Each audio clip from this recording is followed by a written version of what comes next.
Yo, what's going on, y'all? It's Cone back here again today with another episode of After the Buzzer, the show where I recap the NBA games from the night.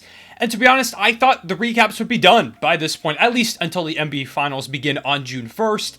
But the Eastern Conference Finals continue going. Boston continues to push Miami just a bit further every single night.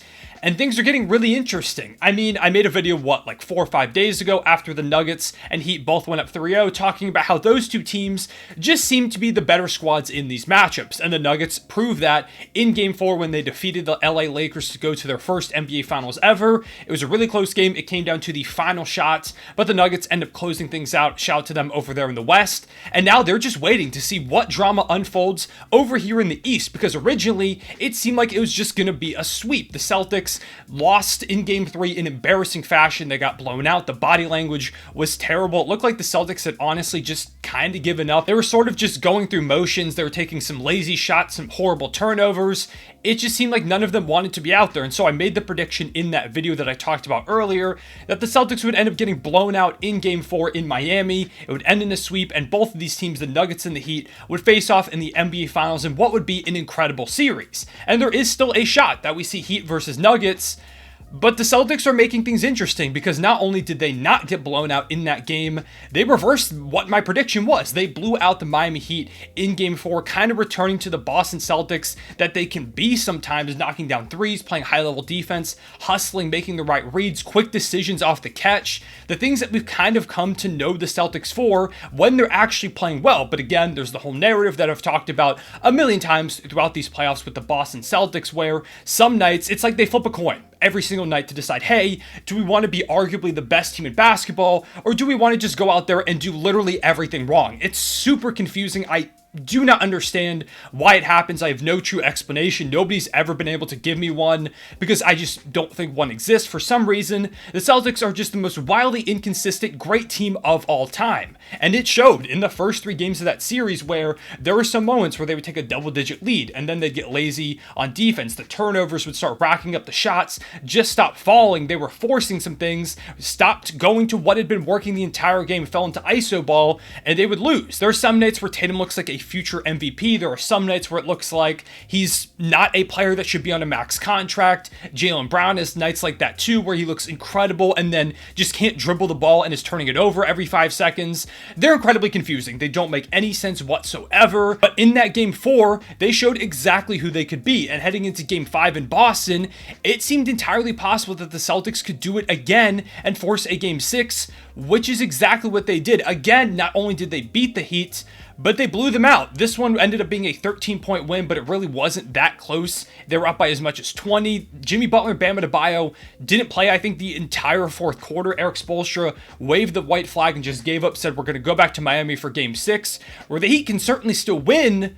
But the Celtics now have won 2 straight. It looks like they've kind of gotten their confidence back. They're playing the way that we typically expect them to do. Like I said, quick decisions off the catch, hitting threes, high-level defense. Celtics basketball that we got used to last season. This is it. This is the way that the Celtics can and should be playing most of the time. They just, for some reason, aren't always able to. But with the Celtics playing the way that they are now and the Heat kind of going through some issues. Gabe Vincent, who's their starter at the point guard spot pretty much this entire playoff run, didn't play. In this game, he's dealing with an injury that he suffered last game. We'll see if he's able to come out in Game 6, but he's super critical to what they do. The 3-point shooting, having Kyle Lowry be able to come off the bench and provide some minutes there, be a facilitator with that second unit. He did not look good whatsoever in the starting unit today. Also, Jimmy Butler and Bam Adebayo probably had each their worst games of this entire playoff run so far, both offensively and defensively. They just looked completely lost. There were a lot of terrible turnovers. The Heat as a whole, the entire team, just could not keep the ball in their hands. It was like they had butter on their hands. They were just kind of giving it to the Celtics. They were scoring a ton of points off turnovers, a ton of second chance points for the Celtics as well.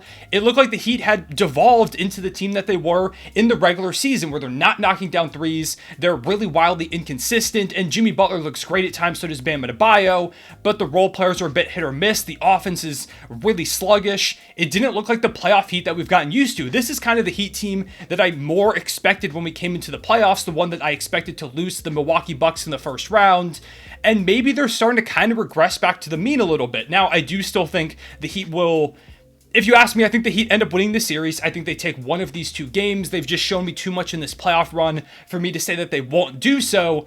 But the Celtics have certainly made things interesting. I mean, when they're playing like this and the Heat are regressing, they're kind of on opposite trajectories.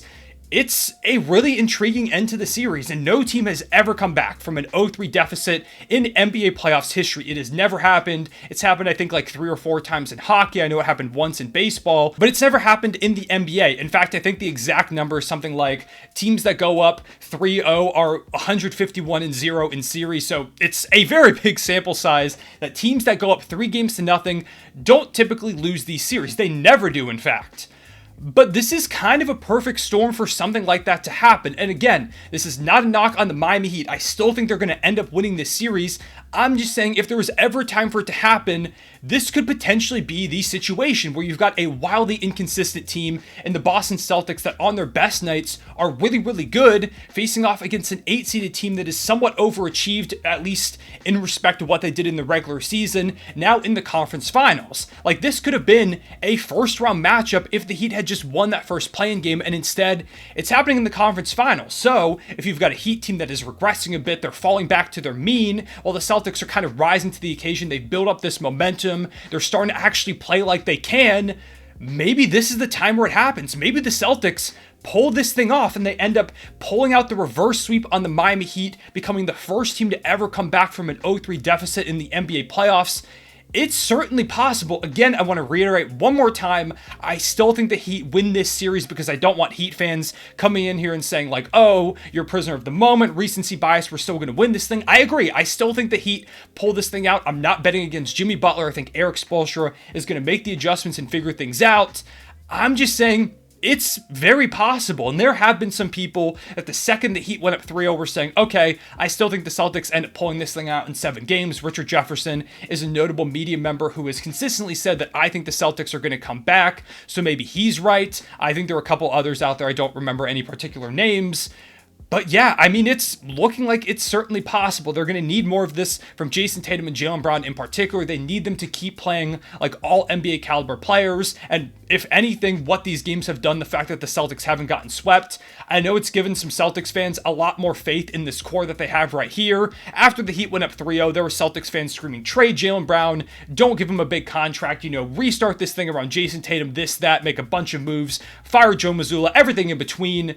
And now I feel like, at least from the Celtics fans that I'm friends with, that I've been talking to, they're feeling a lot more calm. They're saying, okay, at least we've made it interesting. Even if we don't end up making this comeback, at least I can feel a bit better knowing that we gave it some sort of fight rather than getting swept by an 8-seeded team in the conference finals. And that's fair. I think at least this series has given the Celtics front office and fans alike a bit more confidence in this team going forward. A little less, feeling like you have to hit the big red button, make a bunch of panic moves. The Celtics are still really good. Now the Heat are also really good.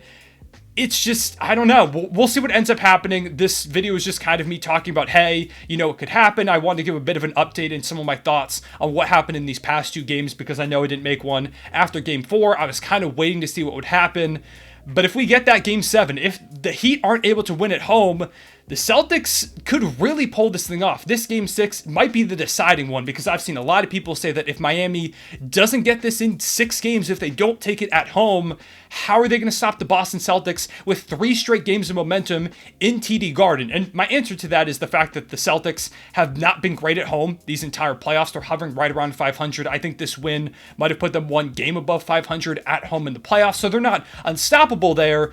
But if you're in that Game 7 scenario, who knows? I mean, that would be a classic game. Regardless of the outcome, I feel like that's one of those that comes down to the final shot one way or another. I hope we end up getting 7 games, if I'm being honest. Just as a basketball fan, I want to see as much hoops as we can. Whenever this series ends, we're going to be without playoff basketball until June 1st, and I want to keep watching playoff basketball. Also, that Game 7, the stakes, the intensity, everything in between, probably NBA Twitter would be hilarious regardless of the outcome. So I'm really looking forward to seeing how the series continues. continues. Hopefully the Heat can kind of figure things out. The Celtics, hopefully they can keep playing like this so we can get some high-level basketball. Also, with the Miami Heat, hopefully Gabe Vincent is able to get healthy and play in these next couple of games. Hopefully Malcolm Brogdon's, I believe it's a shoulder injury. It's somewhere here in his upper arm. Hopefully he's able to kind of fight through that and still play. He left in this Game 5 with the injury. He was just dealing with too much discomfort. So we're going to see what ends up happening with him. But regardless, I'm glad the series got a bit more entertaining. And right now, it's looking like the Celtics have the potential. They have the potential. I'm not saying they're going to do it, but they have the potential to pull off what was previously thought to be impossible. And with the current scenario that we have in front of us, why can't it be them? Why can't it be this situation right here? It may be the perfect storm for the first ever 0-3 comeback, and that would set the NBA on absolute fire. Whichever one of these teams wins this series, I think would have a really fun matchup against the Denver Nuggets, who are absolutely chilling right now. The Denver Nuggets are happy to let this thing go to 7 games, let these two teams beat each other up as much as possible while they just sit there. They wait to see who faces them in the NBA Finals. They're getting rested up. The Celtics keeping this dream alive is a massive win for them over there in the West, and we'll see who ends up facing the Nuggets in the NBA Finals. I cannot wait to see Game 6 and maybe even Game 7. Let me know in the comment section below who you have winning in Game 6, or I guess just let me know who you have winning the entire series. That is probably a bit more impactful. But yeah, appreciate y'all watching as always. Make sure to leave a like and subscribe if you enjoy. Hit the notification bell so you don't miss out on any of these videos. I'll see y'all later. Real one, say it back.